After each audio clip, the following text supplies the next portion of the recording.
ምንድነው ወዳይ ከነምኮ ወገኔ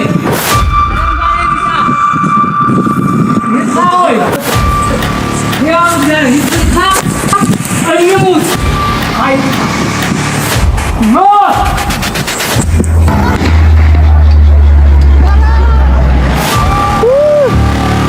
እንዴ ምትጋጉም አታለው ሰላም የተወደዳችሁ የኪፋቲው ቤተሰቦች ሁላችሁም በያላችሁበት እንደምን ቆያችሁ? ሚቸሩ መድኃኔዓለም የተመሰገነው እንደና ነኝ። እንግዲህ በዚህ ቋላ ውስጥ የምንሰማው ነገር በጣም የሚያሳዝን ነው። ከዛሬ ዓመት በፊትም ተናግረን ነበረ። ለሁለተኛ ጊዜ ዘንድሮም ተደግሟልና እንግዲህ ቤተክርስቲያን እስካው ድረስ ያወጣችሁንም አይነት መረጃ የለም። በዚህ ደረጃ ልክ ቅዱስ ሲኖዶስ ዝም ማለቱ በግሌ በጣም ያዘንኩበትና ያፈርኩበት ጉዳይ ነው። በዚህ ቋላ ውስጥ ከቁጥር በላይ ያሉ መነኮሳት ተገለዋል፣ እንዲሁም ደግሞ የታፈኑም አሉና እስከ መቼ ነው ሶስተኛ እስከሚደገም ነው ወይ ዝም የምንለው? ከዛሬ ዓመት በፊት ይህን ነገር ቪዲዮዎች በጣም ብዙዎች ሰርተውበት ነበረ። እስቲ ከዛሬ ዓመት በፊት ስለዚህ ቋላ የሰራሁትን ቪዲዮ እናንተ ራሳችሁ ተመልከቱት።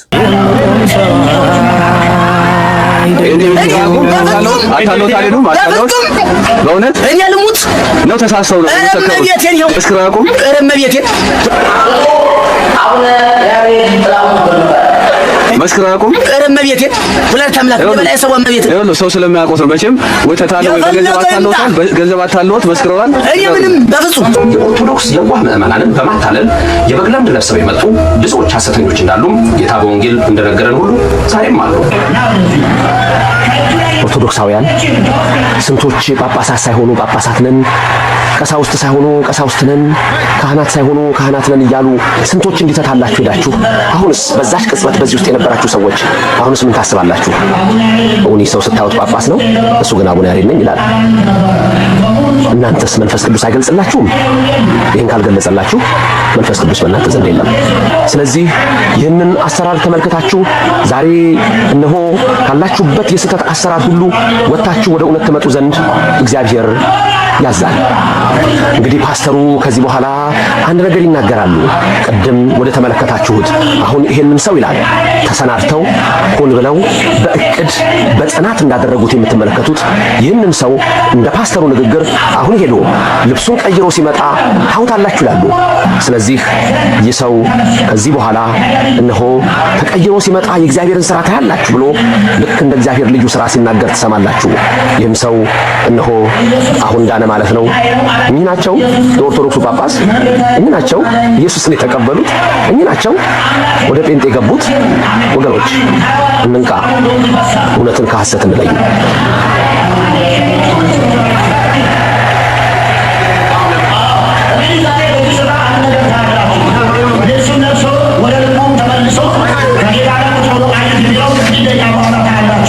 ቅዱስ ጳውሎስ በአንደኛ ጢሞቴዎስ ምዕራፍ 6 ቁጥር 20 ላይ ልጄ ጢሞቴዎስ በውሸት ዕውቀት ከተባለ ለዓለም ከሚመች ከከንቱ መለፍለፍ ራቅ ይለዋል። ዛሬ እሱን እንዲህ አጠቡትና እነሆ ቀድሞ የነበረውን መልክ ለውጠው የኦርቶዶክስ ጳጳስ ክርስቶስን ተቀበሉ ወይም ኢየሱስን ተቀበሉ ጴንጤ ሆኑ ተብሎ እውን ኢየሱስስ በዛለ? ወገኖቼ አንዳንድ ሞኞች ግን ሾልከው በሚገቡ ይታለላሉ ብሎ ሁለተኛ ጢሞቴዎስ ምዕራፍ 3 ቁጥር 7 ላይ እንደተናገረ ጌታችን እነሆ ይኸው እንግዲህ ታጥቦ መጣ፣ ልብሱን ቀየረ፣ አዎ ተዘፈነለት፣ እልል ተባለ። ይሄ ሰው እነሆ የኦርቶዶክስ ጳጳስ የተባለው ሆኖ የማያውቀው ሊሆንም የማይችለው ዛሬ የዋሁን የኦርቶዶክስ ሕዝብ ለማታለል የተጠቀሙበት አሳዛኝ ሴራና ተንኮል ነው። እንግዲህ እኚህ ሰው ከመጀመሪያ እስካሁን እንዳያችኋቸው ተዘፈነ፣ እልል ተባለ፣ ተጨፈረ፣ ተደነሰ፣ ተሸከሟቸው፣ የኦርቶዶክስ ጳጳስ ተባለ። ይህ ምስል የምትመለከቱ እኚህ ሰው በዚህ ቦታ ላይ በቂ የሆነ ነገር አላገኙምና እንደገና እነሆ ተመልሰው ቀድሞ ወደ ነበሩበት ወደ ልመና ሥራ በተዋቸው ምን ይመስላችኋል? አንድ ነገር ልንገራችሁ። እኚህን ሰው አሁን ቀጥታ በቅርብ ጊዜ ውስጥ ገርጂ ጊዮርጊስ እባካችሁ ገንዘብ ስጡኝ ስለ ማርያም ብለው ሲለምኑ በኦርቶዶክስ ቤተክርስቲያን ውስጥ አግኝተናቸዋል። ለዲያቆን ሶምሶን ምስጋና ይድረሰውና እነሆ እኚህ ሰው ጳጳስ ያልነበሩ በመንገድ ላይ ተዳዳሪ ነበሩ። በጊዮርጊስ ቤተክርስቲያን እንዲህ ነበር ገንዘብ ሲለምኑ የነበሩት። እዛ ጳጳስ ነኝ ብሎ ምስክርነት ሰጥቶ ልብስ ቀይሮ የነበረ ሰው አሁን ደግሞ በኦርቶዶክስ ውስጥ ምን እየሰራ ነው? ዲያቆን ሶምሶን ይህንን ሰው ጥያቄ ጠይቆታል። አንዳንዶች ለምን ትቀርጸዋለህ ብለውት ነበረ ስላልገባቸው፣ ትንሽ ፈተናም ደርሶበታል። ግን ቀርጾታል። ለምን? ቀድሞ በሙሉ ወንጌል የቪሲዲ ስርጭት ላይ አይቶት ነበርና አዎ ይጠይቀዋል። ሰውየው ግን አቧራ ሐሰት በጽባዘ ተናገረ ይደግም በሰርክ አሁንም የእግዚአብሔር መንፈስ ሳይሆን የሰይጣን መንፈስ የገዛው ነውና አሁንም ይዋሻል፣ አሁንም ይቀባጥራል፣ አሁንም ሌላ ያወራል። እሱስ ምስኪን ደሃ ሆኖ ነው።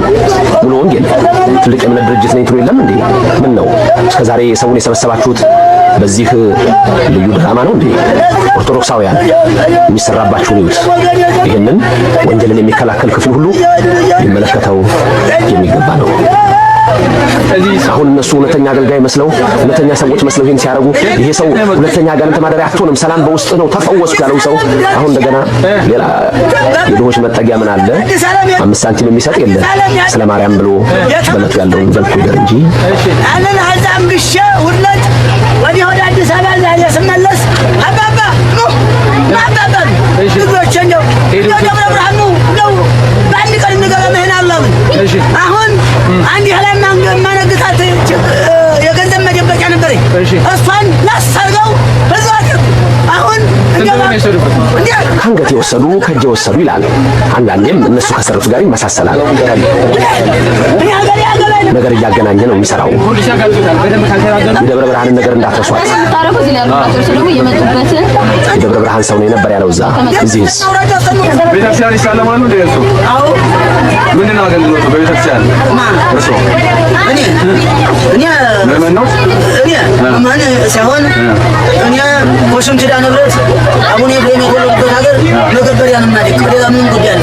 ሌላ ስራ የለውም። ሌላ ስራ ምንም ነገር የለኝም። እኔ ሐቁን እውነቱን ነው መናገር። የሰው ልጅ እንደው እመቤት ወላዲተ አምላክን ይኸው ሳሊተ ምሕረትን እንገር እኔ አሁን ደግሞ በደብረ ብርሃን መገበሪያ ነው የማደርገው ብሎ እንደውም የሀገረ ስብከቱ ሊቀ ጳጳስ ብፁዕ አቡነ ኤፍሬምን ይጠራል። እንግዲህ ራሱን በወለጋው ሊቀ ጳጳስ በአቡነ ያሬድ የመሰለው ይህ ሐሰተኛ ሰው በድርጅቱ በተከፈለው ገንዘብ መሰረት በዛ ሊቆይ አልቻለምና አሁን ደግሞ በዚህ እንደዚህ እናየዋለን። እንግዲህ አሁን ልብ በሉ፣ በዛ እምነት ምስክርነት ሰጥቷልና ይሄ ሰው አሁን ዲያቆን ሶምሶን ሊጠይቀው ነው። ምን አለ መሰለው እኚህ ሰውዬ ጴንጤ ናቸው የሚባል ነገር በስመ አብ ወልድ መንፈስ ቅዱስ በእመቤት ወላዲተ አምላክ በሳሊተ ምሕረት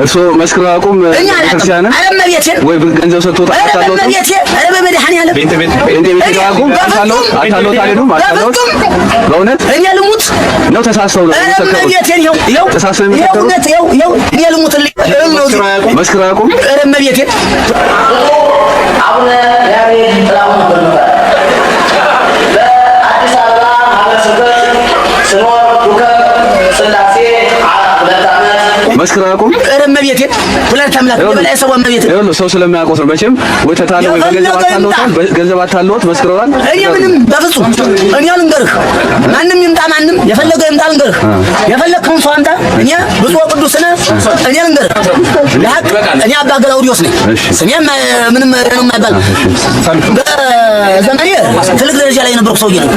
እንግዲህ እንደዚህ ነው ሰውየው ይምላል፣ የውሸቱን ይናገራል። አንድ ነገር ግን ሁላችሁም አስቡ።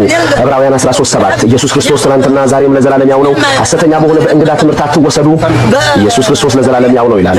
ይሄ ሰው ይዋሻል፣ የውሸት አባት። ይህ ሰው ናቸው እንግዲህ የኦርቶዶክስ ጳጳስ ጴንጤ ሆኖ የተባለው። እንግዲህ ተውኔቱን እንደተመለከታችሁት ነው።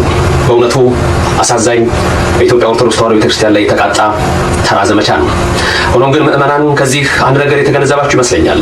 ይህም እምነታችሁን መጠበቅና በሐሰተኞች አሰራር አለመወሰድን ነው። እዚህ ላይ አንድ ነገር ሲናስተውል እውን ኢየሱስ ክርስቶስ ይህን ይፈልጋል? እግዚአብሔርስ እንዲህ ብሏል? በመጽሐፍ ቅዱስ የትኛው ነብይ ነው እንዲህ ሐሰት አሰራር የሰራ? የትኛው ሐዋርያ? ስለዚህ በዛም እምነት ውስጥ ያላችሁ ሰዎች ራሳችሁን ልትጠይቁ ግድ ነው። እምነት ምድራዊ አይደለም፣ የሰማያዊ ሕይወት ጉዳይ ነው። ስለ ስጋዊም ነገር አይደለም፣ ስለ ዓለማዊም አይደለም። ሁሉም ያልፋል፣ ሁሉም ይቀልጣል። ሰማይና ምድር በታላቅ ትኩሳት ይቀልጣሉ። ለዘላለም የሚኖር የእግዚአብሔር ቃል ነው። ስለዚህ ወገኖቼ በስህተት አሰራርና በክፉ ዓለም ከእውነተኛይቱ መንገድ ወጥታችሁ የሄዳችሁ በተለያየ መንገድ የታለላችሁ ወደ እውነተኛይቱና ክርስቶስ ወደ መሰረታት ትክክለኛ እምነት በመምጣት ነፍሳችሁን ታድኑ ዘንድ የኢትዮጵያ ኦርቶዶክስ ተዋሕዶ ቤተክርስቲያን ጥሪ ነው። ስለዚህ እግዚአብሔር ሁላችሁን ይጠራል። ወደሱ ቅረቡ። ኦርቶዶክሳውያን አንድ ነገር አስተውሉ። ዛሬ ብዙዎች ራሳቸውን እየቀየሩ መጥተዋል። እስቲ አንድ ነገር አስቡ።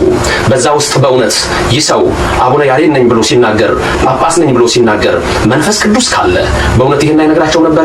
መንፈስ ቅዱስ ግን የለም፣ ሊኖርም አይችልም። በዓለም አሰራር ውስጥ መንፈስ ቅዱስ አይሰራም። በድራማ ውስጥ መንፈስ ቅዱስ የለም። በዓለማዊ አስተሳሰብ ውስጥ እግዚአብሔር የለም። ስለዚህ ወገኖቼ አንድ ነገር ነው እኔ የምለው፣ እምነታችንን ስለምን በእውነተኛው መንገድ አናስተምርም? ስለምን የሌሎችንስ እምነት በእንዲህ አይነት አንቋሸን እንናገራለን? ስለዚህ ከዚህ አይነት የክፉ አሰራር ወጥተን ወደ ራሳችን እውነት መምጣት ያስፈልጋል። ዳሩ ግን እውነት በዚህ የለም እንጂ እውነት በዚህ አለ። እውነት በዚህ ቤተክርስቲያን አለ። ስለዚህ ወገኖቼ ከዚህ አይነት አሰራር ወጥታችሁ በመጽአት ዋዜማ በቋምንባት በዛሬዋ ምሽት በዛሬዋ ዕለት በሰዶም መሸባት ይላልና ምሽት ቀርቦ ዲን ዘንቦ ወደ ፍጻሜ ከመሄዳችን በፊት እግዚአብሔርን በማምለክ እንጽና። ወደሱ እንቅረብ። ወደ መስቀሉ እንይ። የኢየሱስን አምላክነት የእናቱንም አማላጅነት በማመን በዘላለማዊ መንግስቱ ለመኖር ዛሬ እንመለስ። ከዓለማዊ አሰራር ውጡ። ከዓለማዊ ርኩሰትም አምልጡ። ከመካከላቸው ውጡ። የተለያችሁ ሁኑ። እውነትን ያዙ። የሚያድን እውነት ብቻ ነው። አነሳስቶ ላስጀመረን አስጀምሮ ላስፈጸመን ለኃያሉ አምላክ ለልዑል እግዚአብሔር ክብር ምስጋና ይግባው። በስመ አብ ወወልድ ወመንፈስ ቅዱስ አሃዱ አምላክ አሜን። የተወደዳችሁ የሴጳቲው ቤተሰቦች ሁላችሁ በያላችሁበት እንደምን ቆያችሁ? እኔ ቸሩ መድኃኔዓለም የተመሰገነ ይሁን ደህና ነኝ። አይገርምም ታዲያ? የሆነ አልተደነቃችሁም ምን አይነት ስራ እየተሰራ እንደሆነ? እንግዲህ ይሄ ታሪክ ነው እየጩፋ አሁን እየደገመ ያለውና በመኖክሲው ከሰሞኑ እንደሰማ ነው። ነገር ግን ስለሱ ላወራ አይደለም የመጣሁት። ይልቁንስ ቤተክርስቲያን በጣም ትልቅ ችግር ውስጥ እንዳለች ሁሉ ዛሬ ስለዚህ ቋላ ነው የምናወራው። በጣም ችግር እንዳለብን ኦርቶዶክሳውያን ማንም የሚመሰክረው ነው። በመንፈስ ህይወታችን በጣም ደካማ ነንና አንድ ሰሞን ላይ አንድ ቲክቶከር መጥቶ ስለ ዝቋላ ገዳም ተናግሮ ነበር። ነገር ግን ያንን መረጃ ባለማድረሳችን ዛሬ አባቶች እንዲሞቱ ተደርገው ለዚህ ሁሉ ተጠያቂ እኛ ነንና ይሄ ልጅ ምንድነው በማህበራዊ ሚዲያ ላይ ሲያጋራ የነበረው የሚለውን እስቲ ይሄንን ጽሑፍ በደንብ አድርጋችሁ አንብቡት።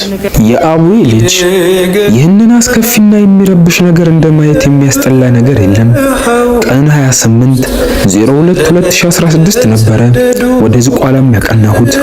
እናም ገዳሙ ጋር ስደርስ የገዳሙ ቤተ መቅደስ ቀለም እየተቀየረ ነበረ። እኔ ግን ብዙም አላስተዋልኩም። በጣምም ደክሞኝ ስለነበረ እዛው ጋር እንቅልፍ ወሰደኝ። ትንሽም እንደተኛሁኝ አንድ አባት እየተቆጡ ሲናገሩ ተነሳው። በጣምም አዝነዋል። ቪዲዮ ላይም እንደሚታየው እንደምቀርጻቸው አውቀው ነበረ። እናም ስልኬን መበርበር ጀመሩ። ነገር ግን ሊያገኙት አልቻሉም። ቀን 29/02/2016 በሚቀጥለውም ቀን አንድ አባት በጣም ተክዘው ነበረ። እኔም አጠገባቸው ሄድኩኝ። እኔም እንዲህ አልኳቸው፣ አባ ሰላም ነውን? እግዚአብሔር ይመስገን አሉኝ። ምን ነው ተረብሸዋል? አይ ልጄ የሚሆነው የሚታይ ነው። ወደ ላይ ማልቀስ ትተን መጸለይ አቁመን እየተቃጠልን ነው ብለው አቀረቀሩ። ቀን 30/03/2016 ሌሊትም ኪዳን ገብተን ከወጣን በኋላ አንድ እናት ጠሩኝ። እና ልጄ አይኔን ትንሽ አሞኛልና ጸሎት አድርጋሉኝ። ድምጼንም ከፍ አድርጌ መጸለይ ጀመርኩ።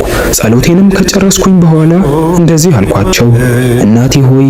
እሳቸውም አቤት ልጄ፣ እዚህ ከመጡ ምን ያህል ጊዜ ሆኖት አልኳቸው። እሳቸውም 90 ዓመቴ ነው አሉኝ። እኔም በመገረም ማለት እናቴ አልኳቸው። እሳቸውም እዚህ ስመጣ 30 ዓመት የነበረ አሉኝ። እኔም ደነገጥኩ። ስደምረውም 120 ዓመት ነው።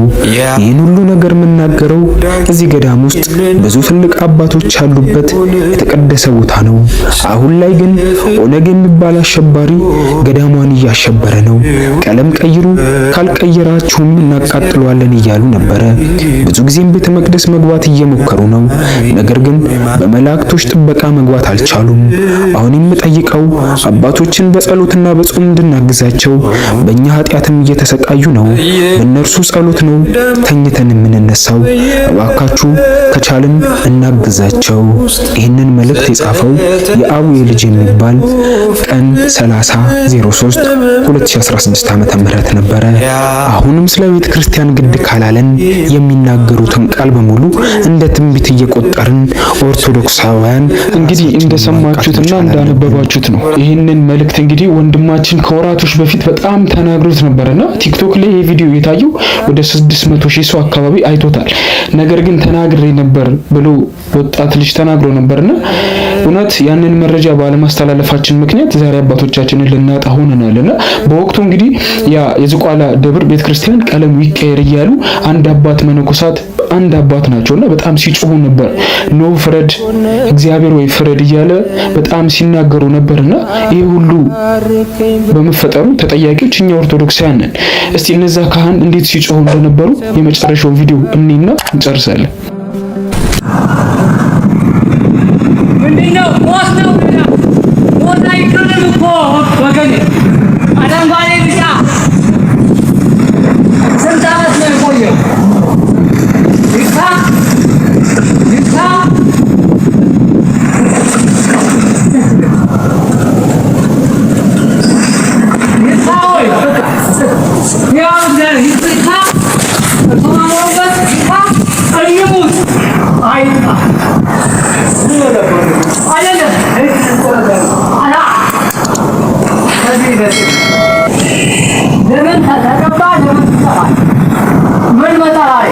ምን መጣ? ያው እግዚአብሔርን ፍረጅ፣ አረንጓዴ ቢጫ ቀይ ፍረጅ። ለምን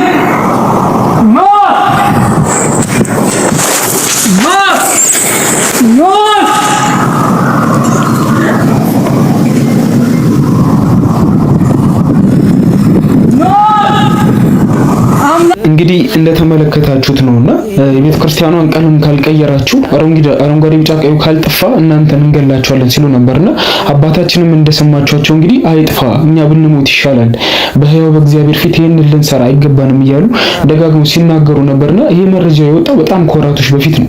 ስለዚህ አንዳንዴ እንደ ትንቢት የሚናገሩት ቃል እንዲህ እንደ ዘበት አባቶች ላይ ዋጋ እስከማስከፈል ያደርሳልና ለአባቶቻችን ተጠያቂ ቢሆንም አሁን እኛ ነን።